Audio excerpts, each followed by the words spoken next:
So let's start with our E and M. Okay, and our board is dry again, so we're good. Let's see, let's start with our last time. Last time we talked about conductors. Okay, hold on. Let's go over the intro stuff. I am no unsolved problem. Thanks, period. So let's go over the intro stuff, huh? Okay, so this is a discussion series where we're going through a textbook together, and I take notes that I follow from when I'm doing these streams, and then I put the notes on Discord, so !Discord, and you can find the notes. After we're done, I will put this up on YouTube, up on my YouTube channel, as I do with all of the discussion series, so !YT for the YouTube channel. And if you would like to check out, what are the other discussion series we did? We did Lagrange mechanics, path integration. We're about 4 or 5 episodes into a quantum computing discussion series, and then lastly we have we're like 5 or 6 episodes into a general relativity one. The general relativity one's put on hold indefinitely, and the quantum computing one will come back when I have more time. But for now, we're just sticking with the electricity and magnetism one, and this is part 6, and we're going to be talking about Laplace's equation. If you want to follow along in Griffiths, we're starting chapter 3 today. Okay. All right. So let's see. So we are on E and M part 6. Last time we talked about conductors. We had the Franklin-Bell experiment or demonstration, right? Where we had the tinfoil between 2 cans, and we were holding up a static charge towards 1 can, and we were showing how all the charges were shifting and causing a force in the metal conductor in the middle. And what else did we show? Oh, so then so we were showing really induced charges, right? Induced charges forming on the surfaces of conductors. And this is my hoodie. Now I'm waiting for the. There it is. His hoodie back. So now we have the induced charges forming on the surface of conductors, and we also talked about how capacitors are, what capacitors are, and so induced charges, and then capacitors. And we also so in capacitors we talked about how the capacitance is really a proportionality between charge and potential, right? That's one of the things that you don't learn necessarily in the first time you see Physics 2, Introduction to Electricity and Magnetism, but Griffiths lays it out, and it's kind of an interesting thing to see. Hold on, I don't have that up. Let me have that. Okay, so yeah, we talked about this relationship between charge and potential, and how it's capacitance, and then lastly we talked about. Lastly, we talked about work and energy. Easy on the speak, guys. Use the speak for questions during discussion, not just to say hi to other people in chat. Work, energy, and associated capacitors. Associated with capacitors. Sorry. It's okay. Capacitors. And then that relationship was given by Don't worry about it. Is equal to 1/2 CV squared. Jeez, Lou. Okay. Now, what else we got? Okay, so yeah, so that was what we talked about last time. So now we're on to chapter 3, which is Laplace's equation.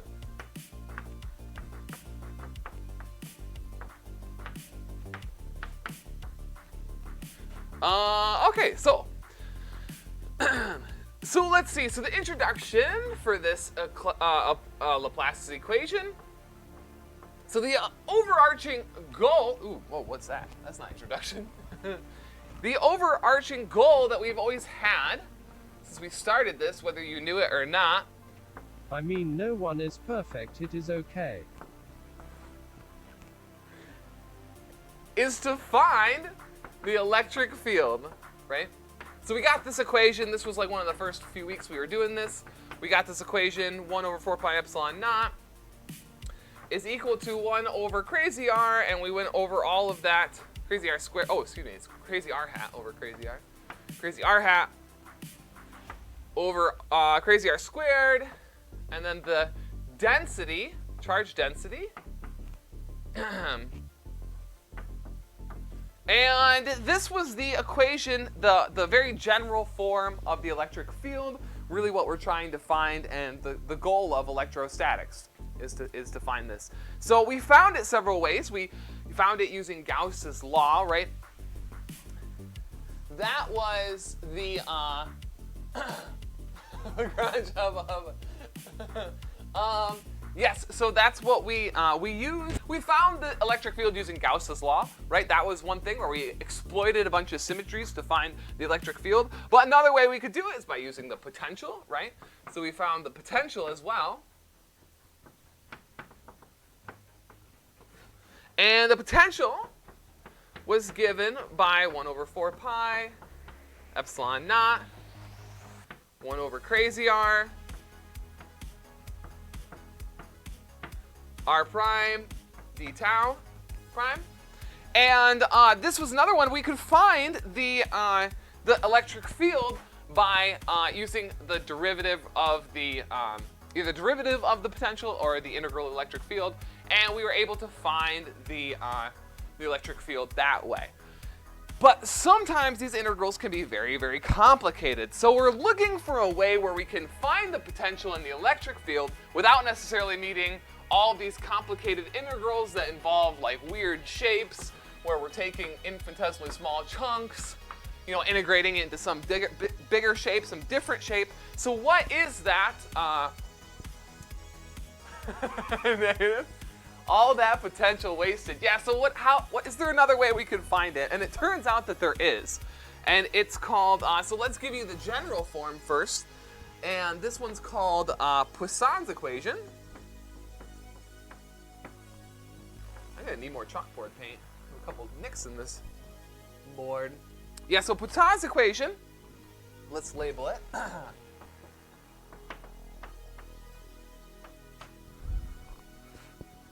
It's very useful. It's just it's a second order differential equation. We derived it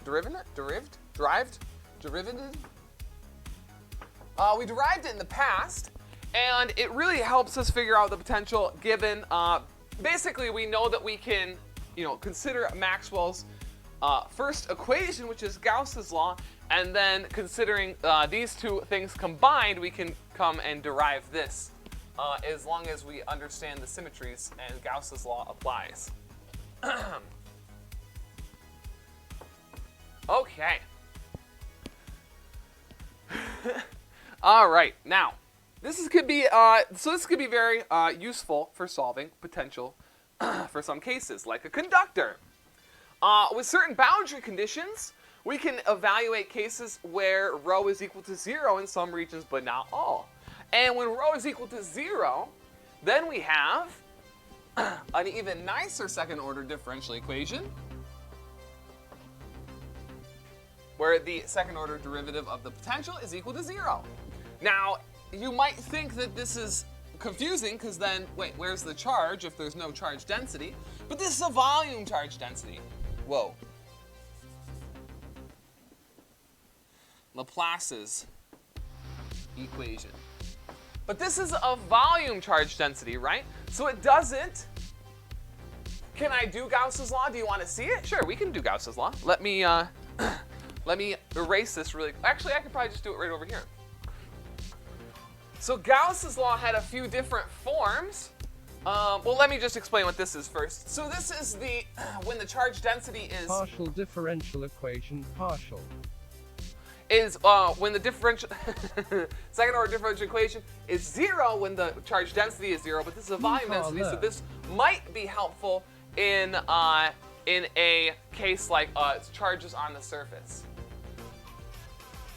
Volume is like mean rather than absolute. Volume would be instead of volume it'd be like area, right? Like the surface charge versus the charge of an object. So like in a conductor, all of the charges are on the surface, right? All of the net charges are on the surface.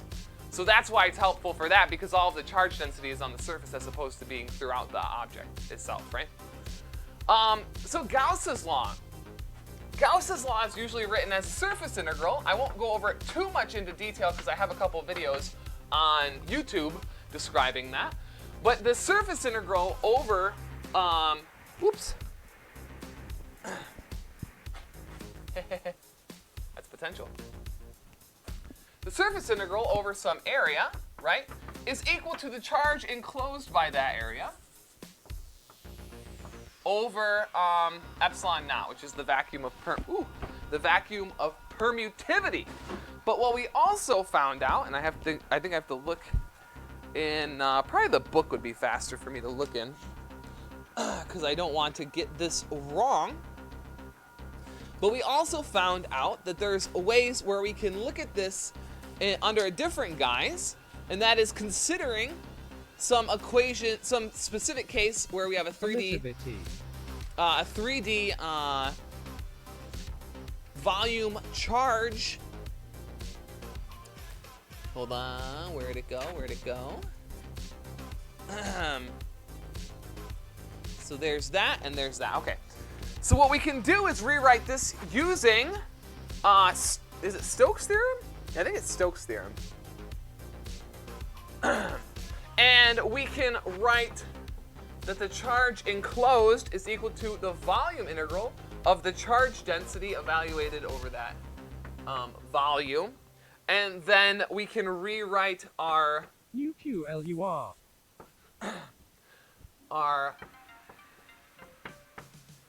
divergence of the electric field as the charge density over E sub naught. And this is, because over here, basically the way you think of it is like you have a two-dimensional integral over here. If you substitute this for a three-dimensional integral, then you just take, the derivative of E one more time, and this is how you get to equal them. And we talked about it again in an earlier video if you want to see that. But this is the Gauss's law equation from the normal Gauss's law, the thing that you consider frequently and which you see in Introductory Physics 2, versus what we see as Maxwell's first equation of Gauss's law, the integral form versus the differential form. You're doing this at uni now? Awesome. Yeah, maybe the other videos in the series might be a little bit more helpful if you're on Gauss's law right now, since this is we're ahead of that a little bit. But yeah, Gauss's law is it's really exploiting symmetries to find the electric field given a certain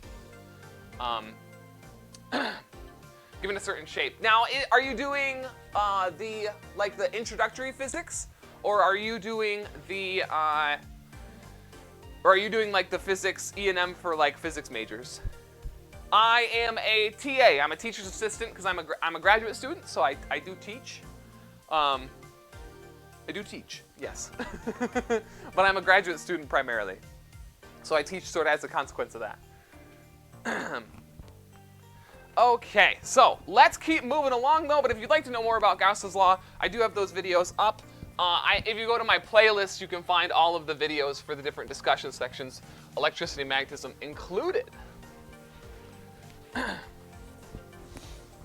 And soon we'll be back in the garage permanently where I'll be teaching from over the summer and stuff. All right, let's erase all this. Okay. You teach because you love. I teach because I love. It's true. Tyrion's got me. And am I that much of an open book, Tyrion? Okay, so with certain boundary conditions, we can evaluate cases where the charge density is 0 in some regions, but not in all regions, and that's the Laplace's equation. So the formula is, as Griffith said, this formula is so fundamental to electrostatics and shows up in many places throughout physics. Let me rewrite it up here just so we have it. And this is definitely very true. Although the majority of the time I remember seeing this one. It's the majority of the time I remember seeing this one. It's in graduate E&M, where that's pretty much all we did for the entire semester. Was Laplace and Poisson's equation. So let's solve Laplace's equation, right? It's a second-order differential equation. We're epilogue of an open book in the sense no one reads it. Yes. So if this is second-order differential equations, let's start solving it. in different dimensions. So we can start with a kind of a trivial one, right? Which is the one-dimensional case. So here, let's do a little proper labeling here. Solving Laplace's equation. One dimension. Okay. So we have second order differential of the potential with respect to the x direction, which is equal to 0. Now this means we have a general solution of a line. Why is it a general solution of a line? We'll take the derivative of this twice. If you take the derivative of it once with respect to x, dx, we just get, oops, m.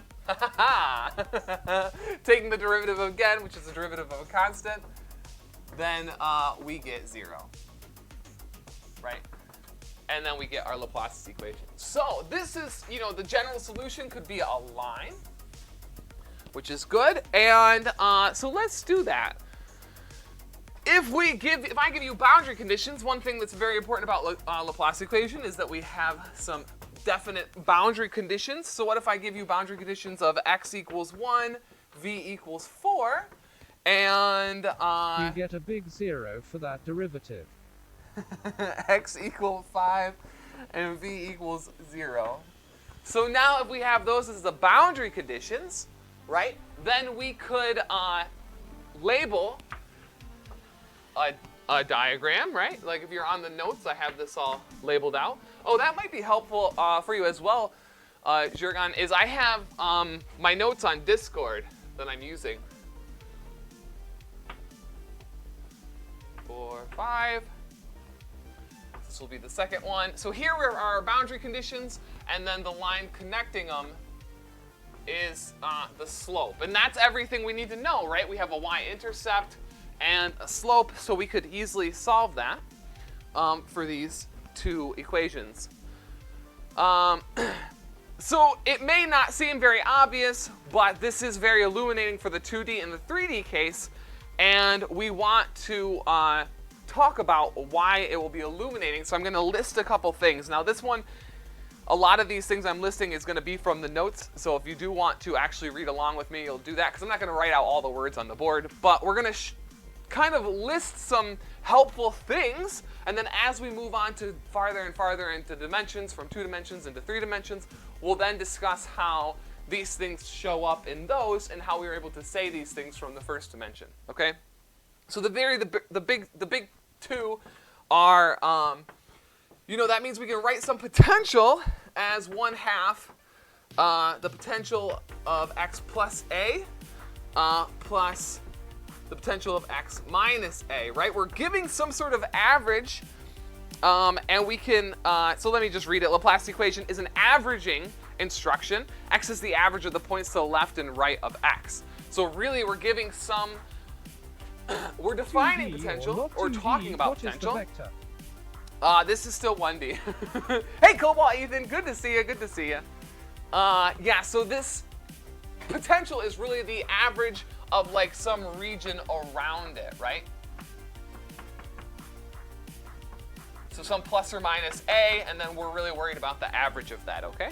Now it seems obvious, like I said, for 1D, but it might not seem so obvious for 2 and 3, but we're gonna show you how it does show up. Laplace's equation has no local extrema except at the endpoints. This is a consequence of 1, so if this is an average, then we can't have a minimum or maximum here. Our minimums and maximums of the potential have to exist at the boundary points. Now this one seems like it's a lot more significant, right? Because that way we're saying there's no hole for, or there's no hill, extreme, extrema. But there's no hole, or there's no hill for the, for the something to roll down, right? The potential hill for something to roll down. There's no, highest or lowest potential in the middle of the Laplace equation potential. And that has a lot of significance for later dimensional analysis. Okay, so let's move on to 2D. So we're going to leave our Laplace equation up here.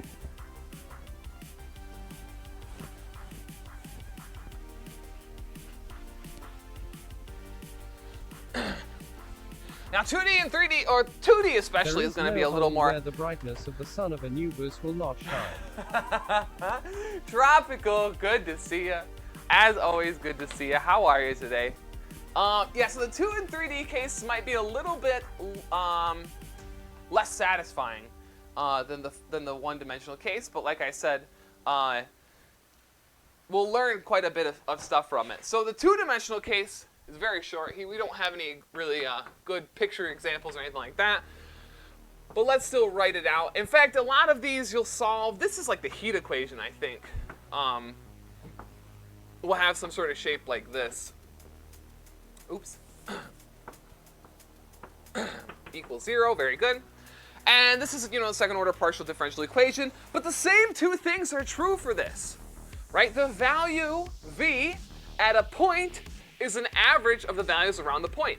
So if we have some potential xy, it is the now 2 pi r, it's the value any circle of any point of the, it's the average of all the points around that. So if we take some circle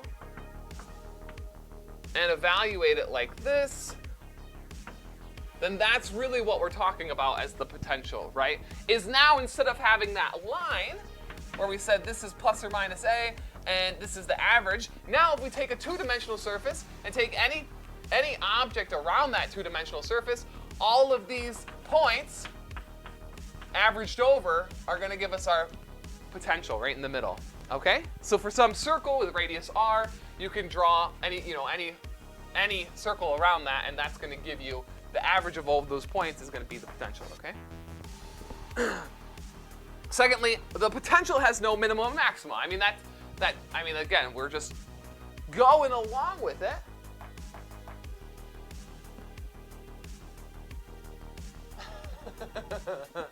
Okay. Okay, so yeah, so that's the two-dimensional case. That's it. Oh wait, yeah, so it has no minimum and maximum. So the two-dimensional case is just that. It's pretty simple and straightforward. But the three-dimensional case, and I'm going to erase this because I want the full board for the three-dimensional case. The three-dimensional case is a little bit heavier, and we can actually see some examples, okay? Or let's see an example at least. The 3D Laplace equation. Now, of course, the 3D Laplace equation is just going to be, instead of, d2v over tx squared, d2v over dy squared, we're going to add on top of that d2v over dz squared, right? So just a third dimension, and in spherical coordinates as well. But now, instead of a circle, instead of averaging around a circle, we're going to average around a sphere. So we have 1 over 4 pi, big R squared for the radius of the sphere. We're going to integrate over the whole sphere. Woo. Sphere. Just start over. Sphere. There we go. V dA. And 2, still no extrema. Now it might seem a little bit odd because I didn't specify that this had to be a 3D sphere. I just said that if you take a 3D sphere around that potential and then you average all of the points together, that's how you get the potential. Can't spell. Okay, let's keep moving on though. But there's no extrema, right? That's cool. But now the thing's weird, right? Because you might imagine, right? You might want to imagine that in the Laplace case, no, we're on 3D now.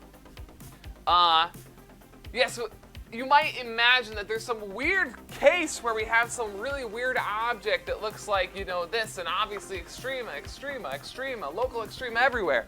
But instead, we know that that's not, that looks like I'm giving the middle finger to somebody in my chat. Anyways, but no, it's just it doesn't work that way for Laplace's equation. It does not work that way for Laplace's equation. So we have to consider the following. We're going to have a three-dimensional shape here. There's going to be a charge q in the z-axis up here. That was obscene. It was not obscene. Let's see. It was a joke, Tyrion. It was a joke. Okay, cool. Justin got the question about the Laplace transform. Now, if we have some spot on the surface, let's be a little bit more, and we call that dA, so an infinitesimally small area on the surface, and here's a radius. Subliminal, Freudian, I don't know anymore. Here's a radius out there. A point, yeah, so it's infinitesimal. Oh, wait. 1D. So a point is actually 0D. 1D is a line. One-dimensional is a line. Point is 0-dimensional. And then area is 2-dimensional. And volume is 3-dimensional. So we're going to say, and like we say that we evaluate points in physics. That's the thing that we do, is we start with a point, we evaluate the point, and then we go up into greater dimensions, right? So here we have an infinitesimally small area, which we will evaluate as a point, and then we're going to integrate it into a shape. That's always the goal. So here, let's get a little bit more labeling done. We have a theta there for the angle away from the z-axis for r. Is that it? So a distance here, we'll call this distance right here, z. That's the distance the charge is away from the origin. And now we have our object right here, right? We have the potential is equal to 1 over 4 pi epsilon naught q over crazy r, where crazy r, that's the one I forgot, is the distance away from our point on the surface to that charge on the z-axis, right? So that distance is crazy r. So what we're really doing is measuring, the potential of that. Okay. Calculate the average potential over the spherical surface charge due to q. That's this goal. Okay. So we can list out some of the things we know, like crazy r squared follows the laws of cosines. So we have z squared plus r squared minus 2zr cosine theta.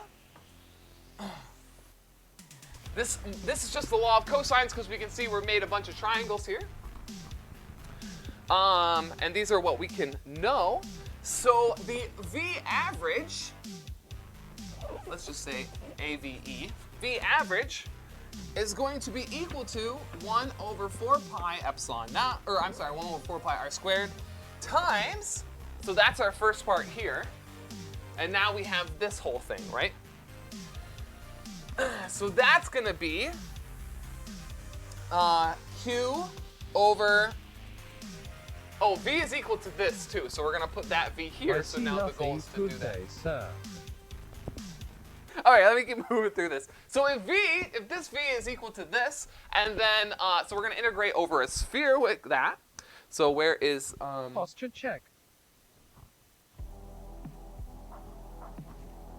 I lost it.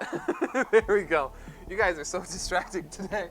4 pi epsilon naught, and then we have the integral over, I'll just write it out as I have it in my notes, z squared plus r squared minus 2z r cosine theta to the negative 1/2. Notice how this is q over r, crazy r.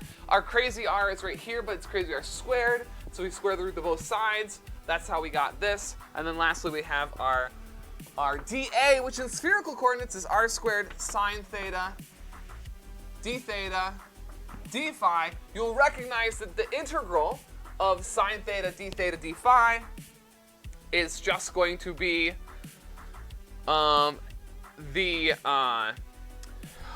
man. Oh, we actually have a theta in here. Never mind. It's not that simple. The integral of the phi is simple.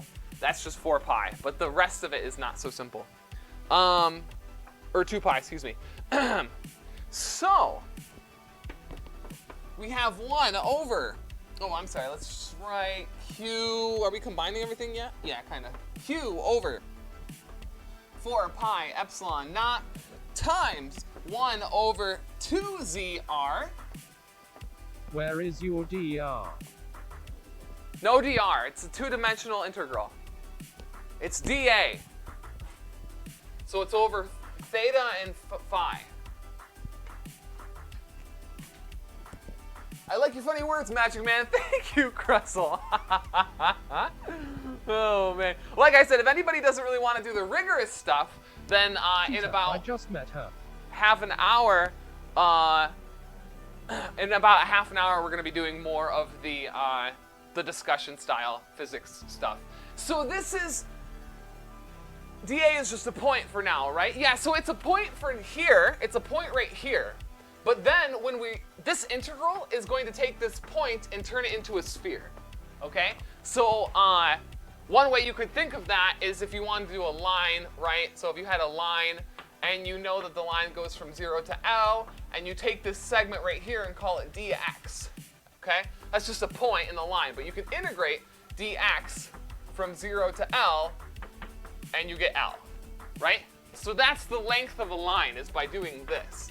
And along the same lines as this, you can take this point and integrate it into the surface of a sphere, like the same way. Sum over all the points. Yeah, the integral could be thought of as the infinite sum over all of the points, of the infinitesimal points, yeah. Okay. I hope there's no subtleties that I'm missing with that explanation. Okay, so let's keep going here. So now we'll get the square root. So this is just the integral. Probably integral table this, or Wolfram alpha or something. Or if you're really fancy, actual Mathematica. But we're not that fancy around here, as I'm doing physics in my garage. 0 to pi, so that's the integral. And then we can just evaluate this from 0 to pi. Notice how what we're going to get is a couple different things, right? So if it's 0, then this is 1, and we get 2zr. And if it's pi, this is negative, and we get negative 2zr. So really what we end up getting is just a, let me write it out here, hold on.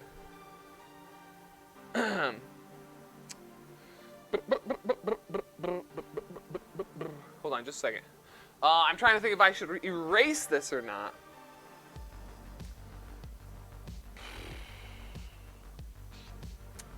Yup, I guess we're probably going to have to erase this. Hey, BMP! Good to see ya. dA is a surface. Yeah, it's an infinitesimally small surface, sure. But then you're going to integrate it into a two-dimensional surface of a sphere. Thank you, NC, for the shout-out. BMP, love to see ya. Let's see here. Okay, so then we can evaluate this, and we get... Let me rewrite V average. We get Q over 4 pi epsilon naught. We're going to end up getting some... Spherical shell. Yes, spherical shell. I'm sorry if surface of a sphere wasn't good enough. Okay, Z plus R minus Z minus R. And this is, of course, just going to be 1 over 4 pi epsilon naught. We're going to end up getting 2r from the r's. The z's will go away. The 2 r's will cancel, so the only thing left will be this q over z. Oh. And this is the potential at the center. Remember our picture. Dang it, I should have left the picture. That was the thing I needed to keep. So remember, if this was our point or whatever, this is the center, this is the charge right here, and the distance was z. That was the thing that I wanted to keep. I was struggling so hard to remember that I needed to keep something, and that was the thing. But yeah, so if we just consider the potential from the charge to the center of the sphere, it's just this. So what we did was found V average by considering this shape around it, the spherical shape, taking the average over that entire shape and finding out that it's just the same potential that we'd get if we just took the distance between the two. We did it! So that's a cool thing. Oh jeez. So that's a cool thing to get that we found from just taking the V average, that we just get the normal potential that we started with, right? All right. What do we have here? We have a couple more things to talk about. We got so we got the boundary conditions and uniqueness theorem. Like I said, boundary conditions are a necessity to determine potentials using Laplace's equation. So what are the appropriate boundary conditions we're interested in? Well, 1D is straightforward. I can erase this now. This was probably the thing I was supposed to erase last time, and not the actual picture that we needed. But let's talk about boundary conditions and the uniqueness theorems, okay? So 1D is straightforward. The boundary conditions are just going to be, the endpoints of a line. So we have Vx is equal to mx plus b as our interest. So our boundary conditions are just, the endpoints of that. Dimensions are a bit more complicated. We can find suitable boundary conditions in the form of a uniqueness theorem for dimensions 2 and 3. There are many of the uniqueness theorems, but we're only going to look at 2 of the uniqueness theorems, There be demons there. Ganja. Yes, 42. What happens inside the sphere?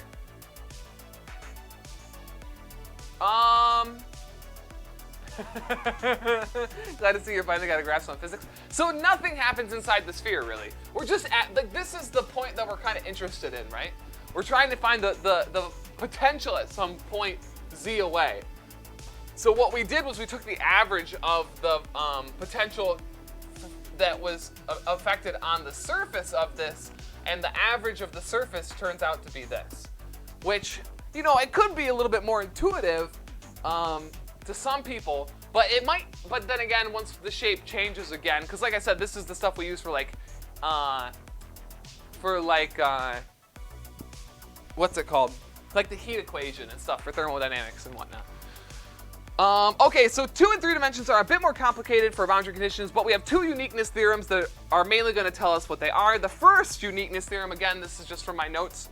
The first uniqueness theorem, the solution to Laplace equation in some volume V is uniquely determined if V, the potential, specified on the boundary surface S, is specified on the boundary surface S. So, let's do a little proof. Uh-oh. We have a mathematician amongst us, and I just said the word proof. Well, So here's a volume, right? V wanted in this volume. So we're going to use this for V and this for volume. Okay, so it's very curved V versus normal V. And we have to know V on the surface. So we have to know this. This is a must for the uniqueness theorem, okay? So let's do the opposite. Let's suppose that there exists 2 solutions, right? It's not one, there's no unique V on the surface, but maybe there's multiple potentials. So let's do that. Let's say, hey, let's proof by contradiction or whatever it is, right? Right, guys? So we have 2 Laplace equations with different potentials. Okay? And they both share the same value, V, on the surface. Okay? But inside, they're different. But it's only approximately a black hole. There it is. But let's do the following. Let's ask, so both share the same value on the surface, so let's consider the difference between the 2. We'll call that V3. The potential is the difference between 1 and 2.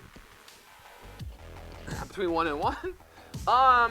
But this too must obey Laplace's equation, right? Like this also has to obey Laplace's equation. So let's do that too. The potential, the second derivative of volume 3 is going to equal,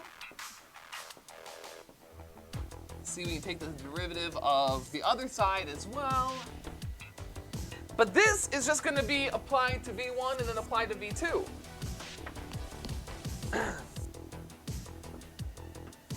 V2, V1, delta squared V2. But this has to be Laplace's equation as well, So this has to ultimately be 0 as well, right? So now what's going to happen? Well, this is just going to tell us that, man, this v and delta thing is killing me. Okay. 1 is equal. There we go. That has to be true. Delta v1 has to, or gradient v1 has to be equal to gradient v2. Has to be true, and therefore, we have no, this has to be, they have to be the same potential inside, okay? Now, both share the same, okay, I read that. Show the potential is constant inside an enclosure completely surrounded by a conducting metal provided there is no charge within the enclosure. So this is what we're doing. We're gonna do an example here. Time to erase.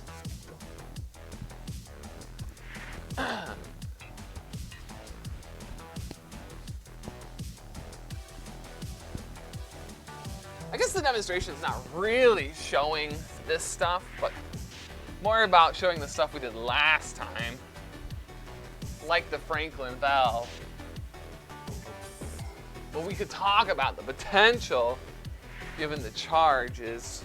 Anyways, let's see. So, examples show the potential is constant inside an enclosure completely surrounded by a conducting material, provided there is no charge within the enclosure. So the potential on the cavity wall is constant, V0. So V0 is our boundary condition. That is the boundary, the potential on the boundary. One solution is clear, and that is the potential is equal to the potential on the boundary everywhere.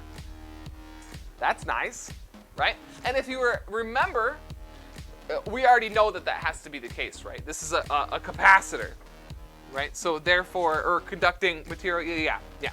So we know that there has to be a constant potential inside that capacitor. So this theorem holds true for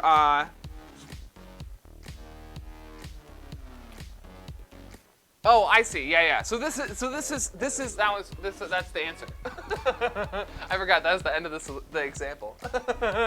Yeah, that is it. Because if we were to say, hey, there exists multiple potentials, right? Then we go back to our equation that we just did. V1 is equal to V2 anywhere and everywhere inside the surface. Therefore, we know that this has to be true. So therefore, this is the only possible answer. So that's the easy answer, also the only possible one, right? Okay. So then the next point is to say that this theorem actually also holds true for Poisson's equation. Let's do it really quickly. If we now consider Poisson's equation instead of the Laplace's, so we want to generalize it. So then we have, the difference is the V3. So if we take the Poisson's equation for V3, it has to be the same thing. Oh, I forgot I need gradients. Or I need indications on the gradient as well. Do I? Oh, no, I don't. No, I don't. No, I don't. What am I doing? Minus